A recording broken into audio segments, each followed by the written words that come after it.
Yeah. Om Namo Bhagavate Vasudevaya.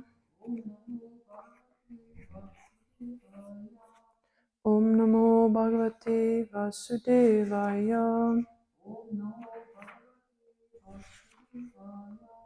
Om Namo Bhagavate Vasudevaya. Hare Krishna, everyone, online and present and backstage. Today these were the verses that we are reading today were supposed to be read on Friday and Saturday, or Friday, but yeah, we had a little bit of a personnel problem. And so we're going to start off with verse 4. There are a couple up until verse 7 don't have any purports, and then 8 has a purport, which we will do together. So I'm just going to read 4 to 7 alone, and then we'll do 8. Okay. Iti tushmin shtitan daityan vilokya purushottama smayamano vishri jaigram pucham jagraha samaraha. Thus the demigods remained silent, opposing the desire of the Thus the demons remained silent, opposing the desire of the demigods. Seeing the demons and understanding their motive, the personality of Godhead smiled. Without discussion, he immediately accepted their proposal by grasping the tail of the snake, and the demigods followed him. Verse 5. Krita stana vipagasta evam kasyapa nandanaha mamantu paramam yata amritartam payonidim. After thus adjusting how the snake was to be held, the sons of Kashyapa, both demigods and demons, began their activities, desiring to get nectar by churning the ocean of milk. Translation. Okay, wait, 6. Madhya manir nave sudrir Anadaroyapo Vishad Driyamanopi Palibir Gauravad Pandu Nandana. O son of Pandu, O son of the Pandu dynasty, when Mandara mountain was thus being used as a churning rod in the ocean of milk, it had no support, and therefore, although held by the strong hands of the demigods and demons, it sank into the water. Number 7. Tesu nirvina manasa parim lana mukha shriya asan svaparuse nasti daivenati palyasa.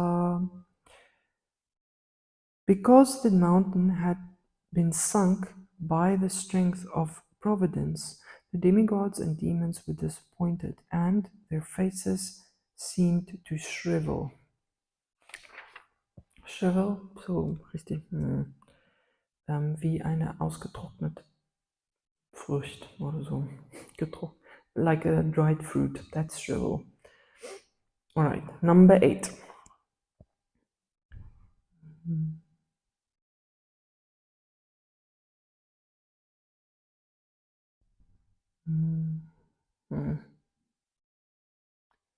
The meter is funny.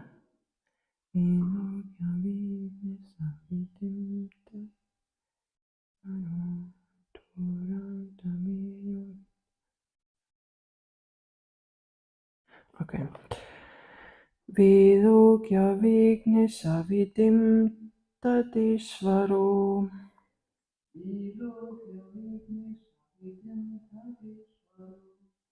Vilokya Vignesha Vidim Tadishvaro.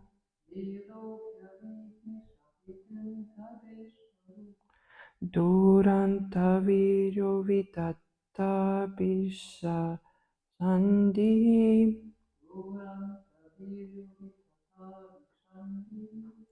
Duranta Viryo Vitatta Bisandhi.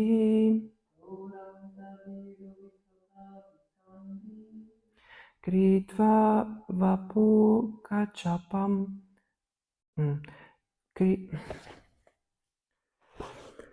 Kritva Vapu Kachapam.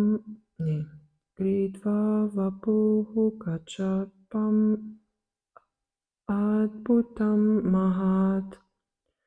Kritva Puvapuhu Kachapam Utpatam Mahat.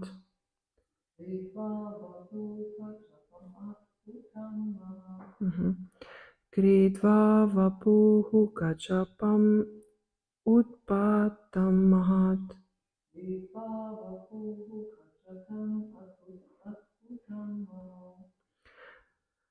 Pravishatoyam girim ujahara.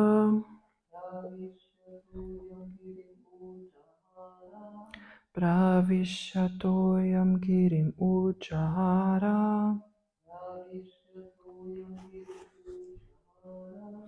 Vilokya Vignesa Vidim Tadeshvaro.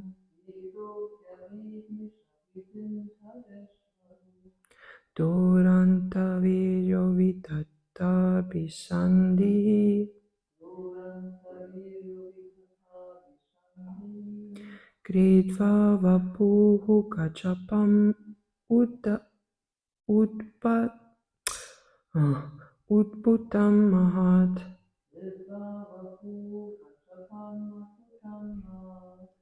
Pravishatoyam girim ujahara.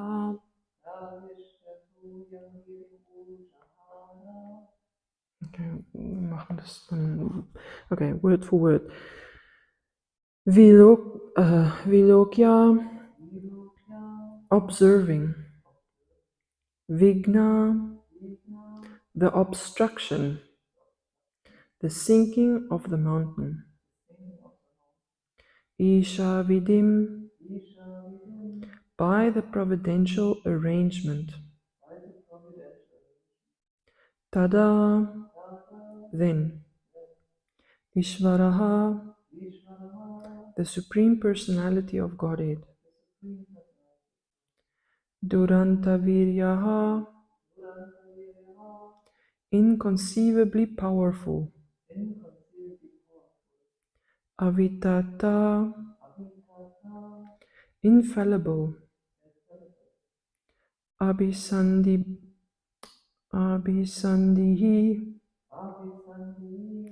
whose determination. Kritva, expanding. Vapuhu, body. Kachapam, tortoise. Tortoise, also Schildkröte. Adbhutam, wonderful. Mahat, very great. Pravishya, entering. Toyam, the water. Girim, the mountain. Mandara, so Mandara. Ujahara, lifted. Translation and purport by His Divine Grace, A.C. Bhaktivedanta Swami Srila Prabhupada Ki Jai, and purport. Yeah. Seeing the situation that had been created by the will of the Supreme, the unlimitedly powerful Lord, whose determination is infallible, took the wonderful shape of a tortoise entering the water, and lifted the great Mandara mountain. Purport. Here is evidence that the Supreme Personality of Godhead is the supreme controller of everything. As we have previously described, there are two classes of men, the demons and the demigods, but neither of them are supremely powerful. Everyone has experienced that hindrances are imposed upon us by the supreme power. The demigods regard these hindrances as mere accidents or chance. No, the demons regard these hindrances as mere accident or chance, but devotees accept them to be acts of the Supreme Ruler. When faced with hindrances, therefore, devotees pray to the Lord. Tat te nukampam sushamikshamanom pujana evatma kritam vipakam. Devotees endure hindrances, accepting them to be caused by the Supreme Personality of Godhead and regarding them as benedictions. Demons, however, being unable to understand the Supreme Controller, regard such hindrances as accidental. Here, of course, the Supreme Personality of Godhead was present personally. It was by His will that there were hindrances, and by His will those hindrances were removed. The Lord appeared as a tortoise to support the great mountain.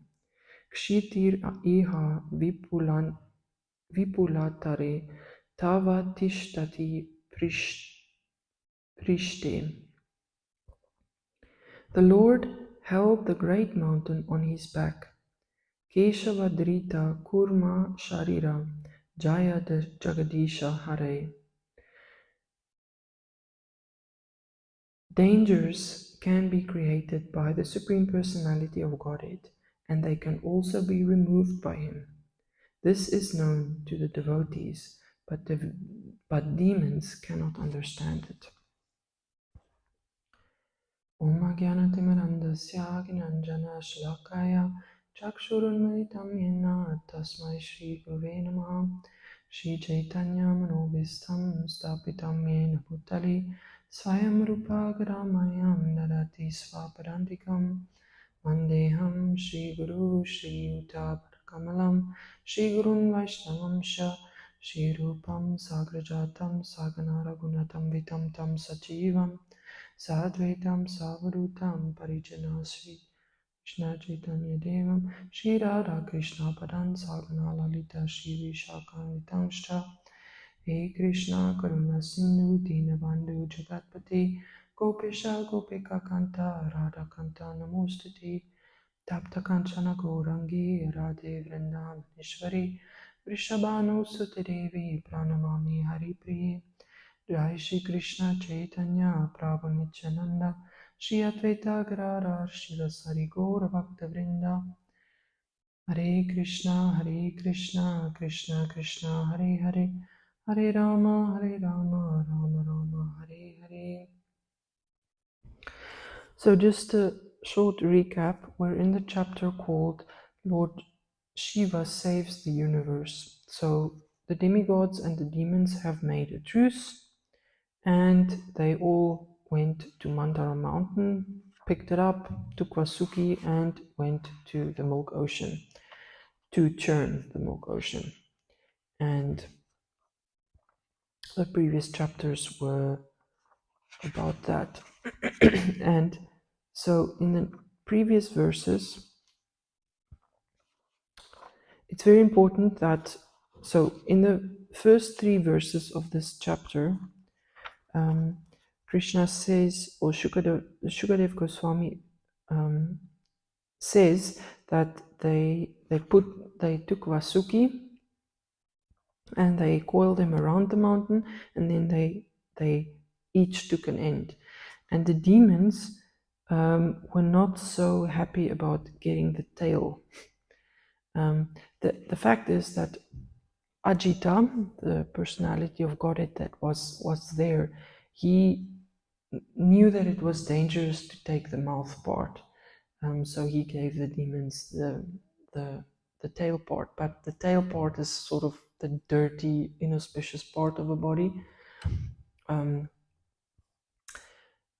the demons weren't happy about it, and they said, yeah, the leaders of the demons thought it unwise to hold the tail, the inauspicious portion of the snake.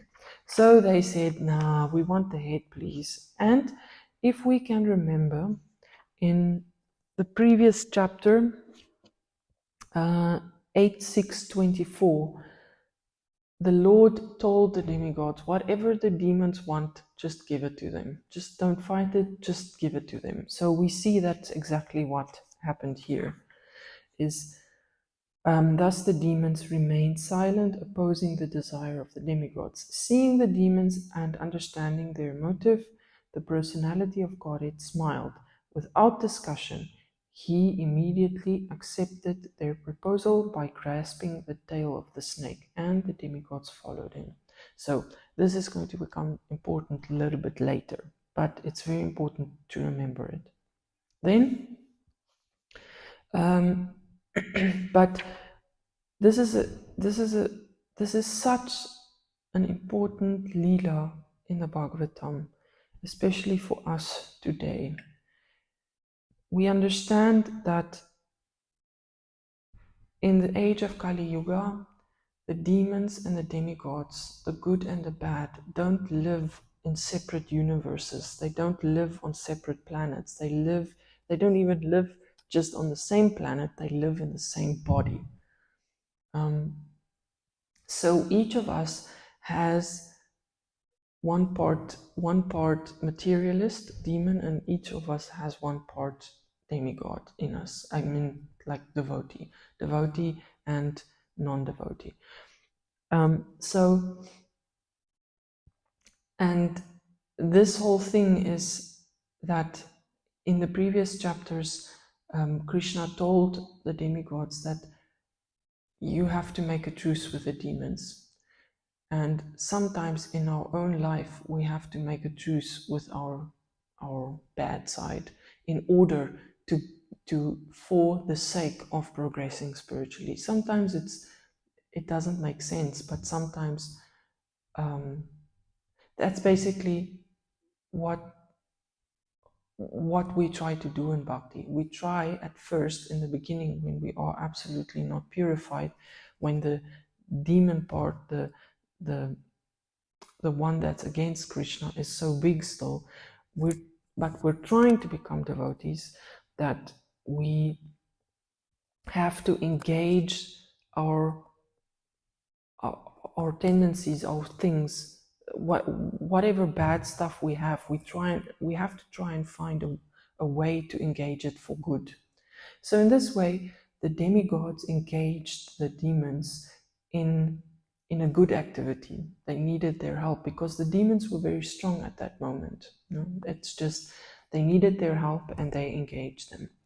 So we have to understand that sometimes we have to take our bad qualities and try and engage them in a way that helps us to progress spiritually. But another important part is that now you have the Mandara mountain, but it's not supported on something proper. So it's very for churning butter, or for making firewood. If you want to ignite fire, you also have to have support. Otherwise, there's no friction.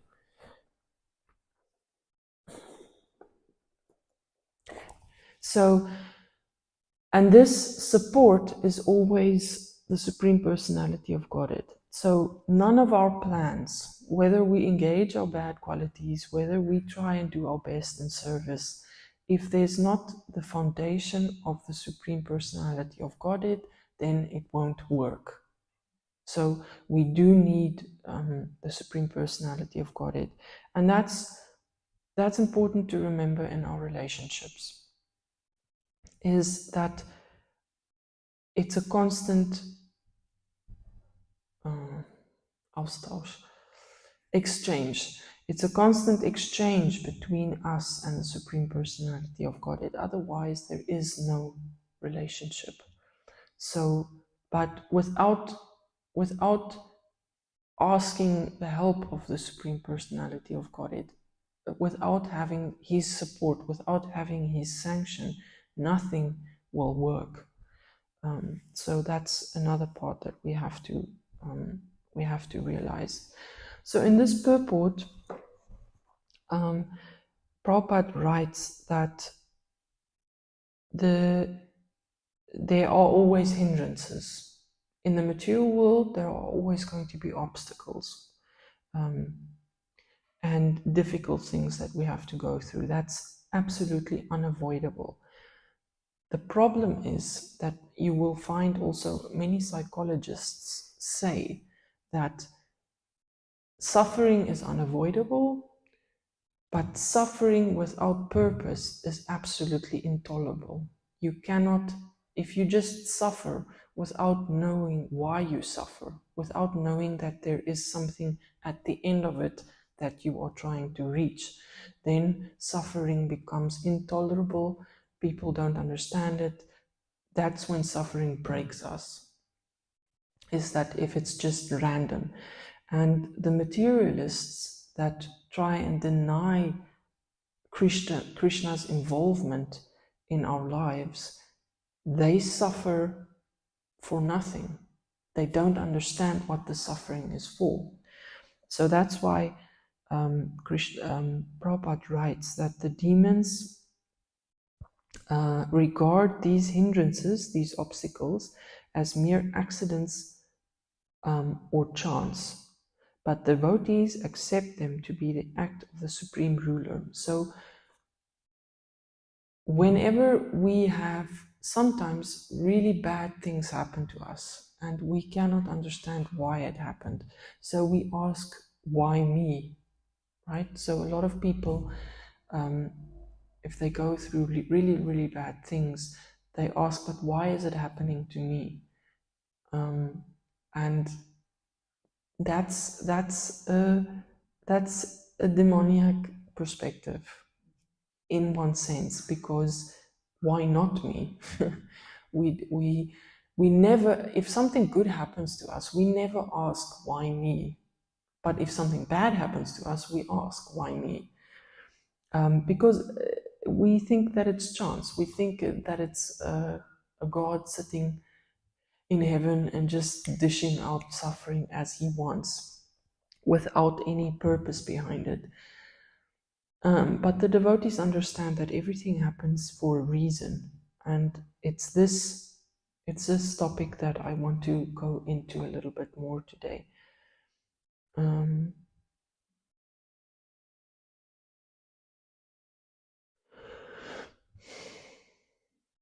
Yeah, so the last sentence says that dangers can be created by the Supreme Personality of Godhead and they can be removed by him.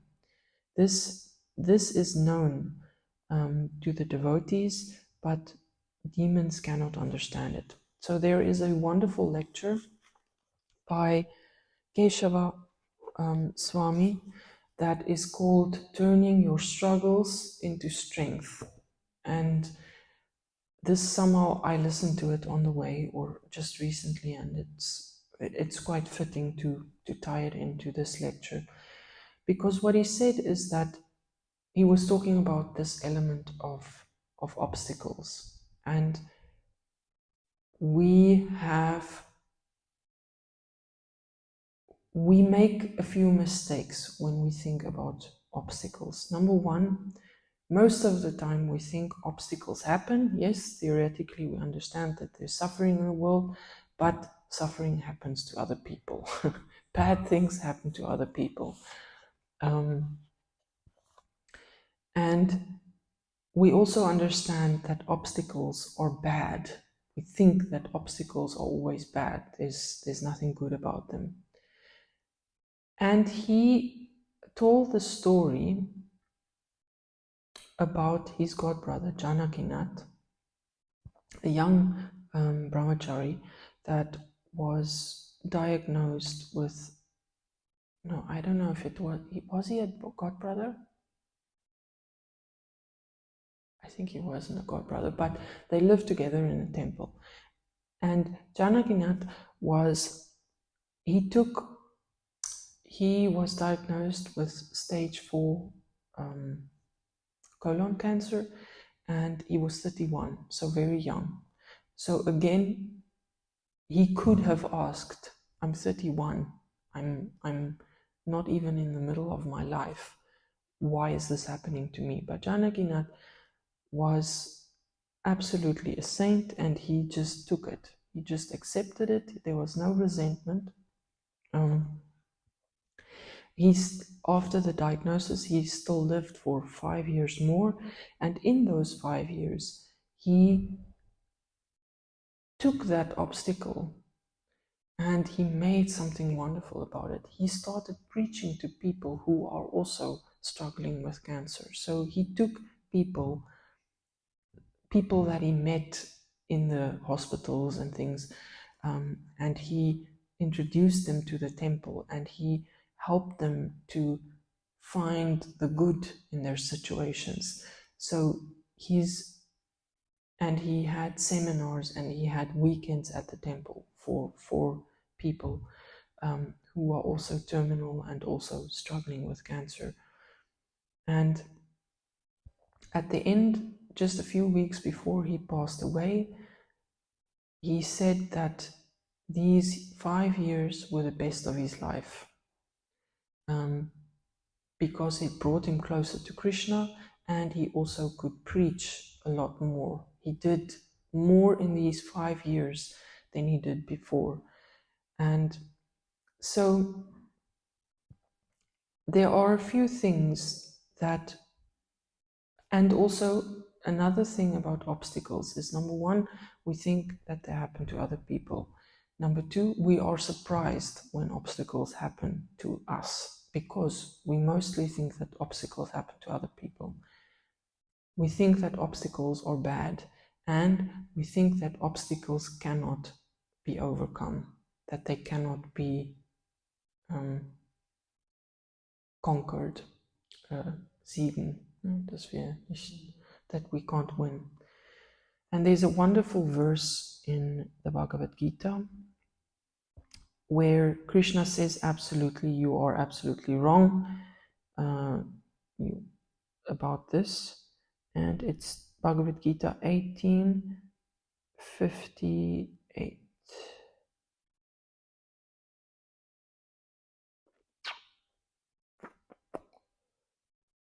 And he says, if you become conscious of me, you will pass over all the obstacles of conditioned life by my grace. If, however, you do not work in such consciousness, but act through false ego, not hearing me, you will be lost. So he says, Keshava Maharaj says, yeah, whenever you have an obstacle, don't go to Krishna and tell him how big your obstacles are. Go to your obstacles and tell them how big Krishna is. Because the obstacles that we face can be won with Krishna. I mean, he can do anything. So Keshav Maharaj says that we should remember 3 things. When we are faced with difficulty, no matter what it is, we have to remember to look for the silver lining. We have to look for the good around the bad. So in English, there's a saying that every dark cloud has a silver lining. If you have a storm cloud, it's black, dark, but there's always the sun, and the sun is behind the cloud, but then there's always the silver lining around the cloud. So we have to look for the good around the bad.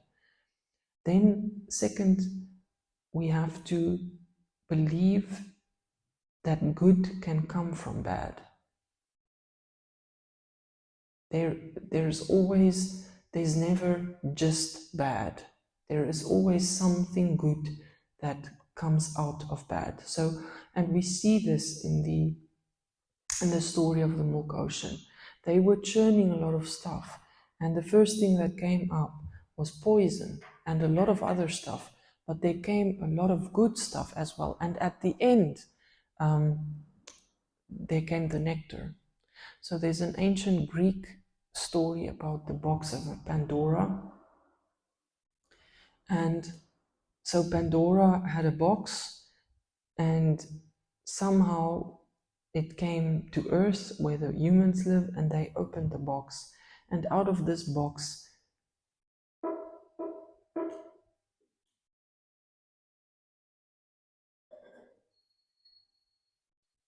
Shishi Radhamada Mohan Ki Jai. So out of this box, out of Pandora's box, came drought, came illness, came pests. Every single bad material thing that you could think of came out of this box. And at the very end, there are two different stories, but one story is that at the very end, hope came out. So there's always something good. Die Hoffnung stirbt zuletzt. Hope is always there. So we have to remember that good can come from bad. And number 3, and this is maybe the most important thing, is that we have to ask ourselves, what is the good thing that I should learn from this in order to deal with the bad? The bad is there, but there is a specific quality that Krishna wants you to develop or learn in order to be able to deal with this bad thing that's happening to you. So recently, from my own life, I know this, that recently there has been some ups and downs, and health problems, no health problems, car problems, money problems, whatever. And the thing that we all have to learn is that Krishna always takes care of us, no matter what is there. We have to remember that we either have to learn tolerance, we either have to learn that to see the good in other people, despite the fact that they do something bad to us. I know that there are people who are subjected to hellish suffering from other people. People who are, children who are neglected and abused, women who are abused by their spouses, by their partners, and things like that. And I don't pretend to know what it's like. I don't know what it's like to go through suffering like that. But Krishna says it, and whatever Krishna says is true, is that if we remember him in our obstacles, then somehow we will get through them. And if we think about Prahlad, Prahlad Maharaj, he's the prototype, he's the poster child of child abuse. There isn't something that he didn't go through, that his father didn't try to do to him. And so somehow we cannot always escape the bad things, but we can ask Krishna to take away our fear of the bad things, to help us preserve our faith in him, so that the bad things that happen to us don't destroy our Krishna consciousness, and to take away the fear, to make us more brave to deal with this bad thing. So, and that's what I mean with what's the good in what I should develop to deal with the bad. And as a last thought, that every bad thing that happens to us expands our compassion for other people. So when we ourselves have gone through something bad, then we immediately gain an understanding of when somebody else goes through a similar thing. So so it expands our compassion for the suffering. And that's why if devotees go through bad things, it just underlines how important Krishna consciousness is and how dependent we are on the Lord to help us with everything. And that's why we then can become better in sharing our good fortune with other people. So the next verses will be about this, what comes out of the milk ocean, and all the things that the demigods and demons go through. And it's a very interesting chapter. I really like this chapter because it's so relevant to what we have to say. So to summarize, obstacles will happen. It's unavoidable. You're in the material world. Bad things will happen. And they happen to us also. They are not always good. They are not always bad. They are bad, but there's always something good that comes from it. And obstacles can always be conquered if you have the base. So the obstacle here that we read was that the mountain sunk. The demigods were not strong enough to deal with their problems on their own. That's another thing. Obstacles make us humble. Of course, as devotees, we know also that we don't like to pray to Krishna for anything but devotional service. And we also know that Krishna takes care of us. But a relationship is always an exchange. And it's just like when people, for instance, I'm married, Gotram is my husband, and when you get married, you sign a contract, you make promises that you will take care. But it's not nice of me to just sit there and expect him to take care of me because that's what he promised. Sometimes I have to ask him for something. Sometimes I have to talk to him about what it is that I need. And it's the same with Krishna. He knows what we need. He's Krishna, he knows everything. But sometimes it's nice if people ask you for help because it shows you that they need you. And Krishna likes us to just talk to him about things. The more we try and figure things out by ourselves, yes, we have to have independence, we have to be independently thoughtful, we have to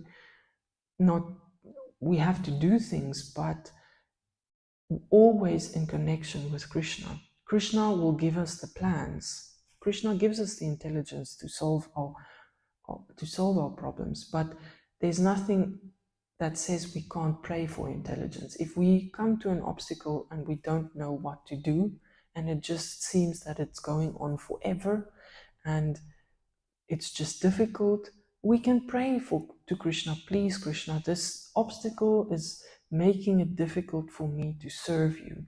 This obstacle is making something difficult. Please show me what you want me to do, because I want to serve you. I don't have the strength to deal with it on my own. Please help me.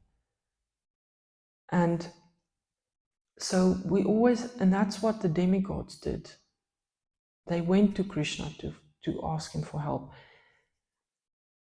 The difference is that people pray to Krishna most people pray to Krishna for material things, but devotees pray to Krishna because they know they want to serve him. So if you always connect your prayers to saying that I want to serve you, how can I serve you? Please help me to serve you, give me the intelligence.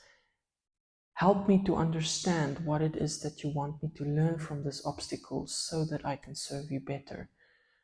That's a devotional prayer. And that's what we need to understand. That's the third step, is that we always have to pray in that way. What do you want me to learn from this, Krishna, so that I can serve you better?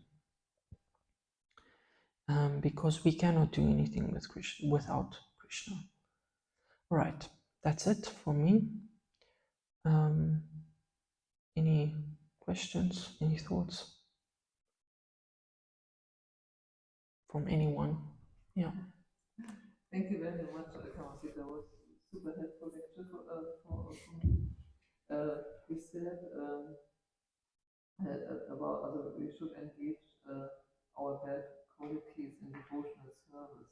Do you have maybe some practical examples of like selfishness or pride or critical thoughts? How can we engage this bad qualities in devotional service? Well, the thing about critical thoughts is that some people fault finding, right? There are people whose job it is to find faults in order to make things better. Quality control, for instance, if you have a job in quality control of any kind, is you have to find the faults in order to make it better. So criticism is a really, really bad thing. And you can talk to any kind of relationship coach. It doesn't have to be a marriage, but criticism is the gateway to a marriage falling apart. So that's very dangerous. But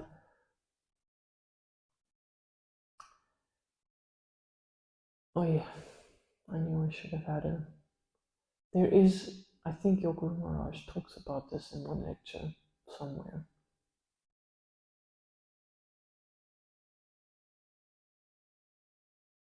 Yeah, I remember one sentence of my Guru Maharaj. Don't criticize on also nicht auf Kosten der Beziehung kritisieren. Yeah, don't criticize at the cost of the relationship. Yeah. One thing that I can think of is that it's my own example is that I like stories. I like movies. It's my weakness, you could say. And it's not something that I can take away. It's just part of my personality. I like stories. I like hearing people's stories. But instead of just sitting on YouTube the whole day and watching movies that have absolutely nothing to do with Krishna, is take this propensity of this love of stories and try and engage it in something that can become Krishna conscious. Or if you have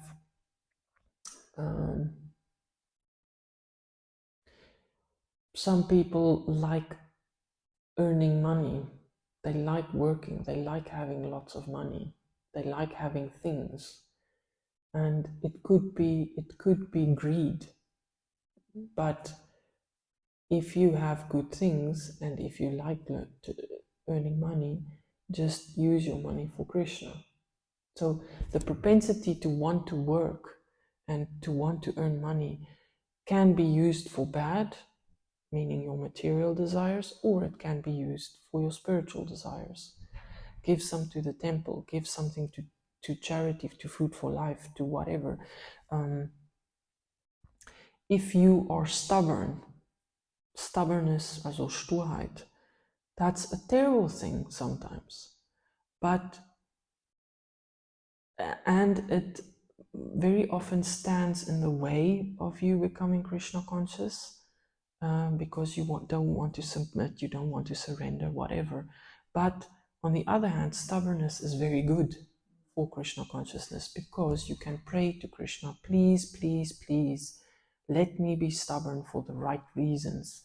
Please let me be stubborn and never give up my rounds. Please let me be stubborn and never give up my service, no matter what. please let me be stubborn and fight for my relationships with the devotees. If you get angry, Krishna says anger is not a bad thing. Anger used in the wrong way is a bad thing. But if you get angry to protect devotees, or become angry because you see something is going terribly wrong in the temple or wherever you are, that something bad is being committed, and your anger is just a wake-up call for people. Prabhupada got angry, but immediately afterwards he was pacified. He got angry at the bad things that people were doing. He didn't get angry at the people themselves. He didn't destroy the relationships with people because of his anger. He addressed their faults and their stupidities by getting angry. But he never, like my mother's one thing about raising children is never ever correct people in anger. Never ever correct people. When if you want to chastise a child or anybody, it's best to chastise them when you're not angry, because your ego can come in there and it can become a thing of pride. So never chastise somebody in anger, but anger in itself is a good thing if you use it for the right thing. So that's an example of what I can think of, is that all the bad qualities that we have, they have a good side that we can engage somehow in Krishna's service, like stubbornness. Or Karamakanana Swami also very often said he's a Dutchman. I'm a Dutchman.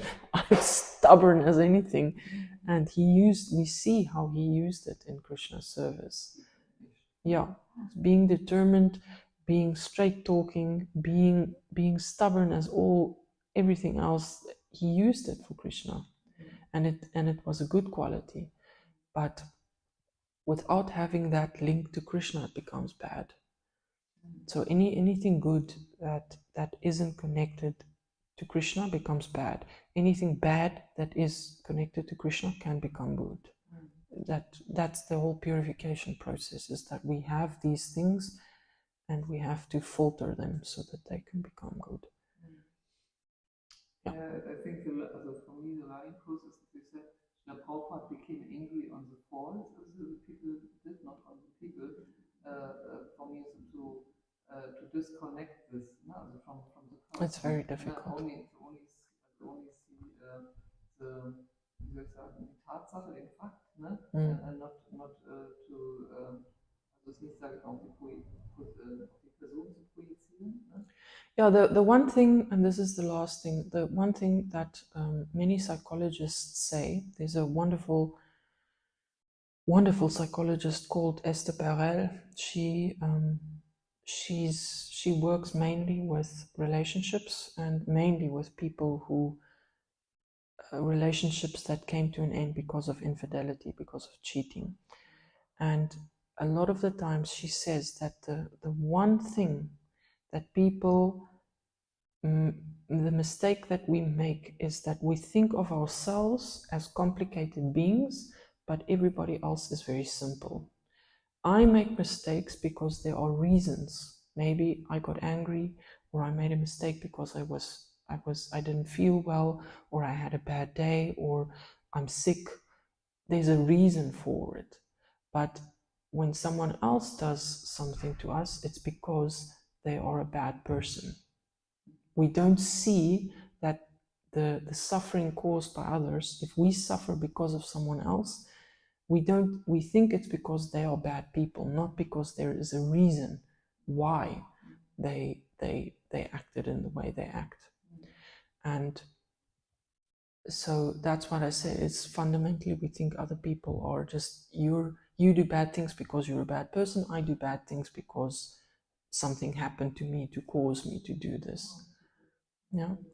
So this is a very important point, is that we have to understand, we have to have compassion for other people, to understand why is it that they do things.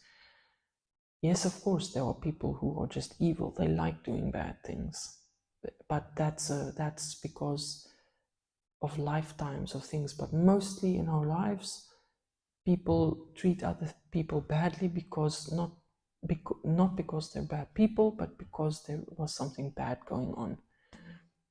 So that's one thing that we can just focus on, is just trying to understand why this person is acting in the way that they are acting, and that's what I mean, is that that's how you will not get angry at the person, but get angry at whatever it is that they did. That's how you try and separate it and not make offense to the person. But Jesus also says in the Bible, he doesn't hate the sinner, he hates the sin. He hates the things that people, not hate, but that's he doesn't judge the people. He doesn't like the things they do, but he still loves them. And that's what Prabhupada did. I mean, his disciples did a lot of crazy stuff, but he still loved them because he loved the person. He may not love what they do at a particular time, but then that's how you can correct people with compassion. All right, so Tanda, Srimad Bhagavatam ki jai, Grantara Srimad Bhagavatam ki jai, Vanchakalpatarubhyascha, Kripa Sindhu Bevacha, Patitanam Pavanibhyo Vaishnavyo Namo Namaha. Haribol, my Guru Maharaj ki jai. And stop.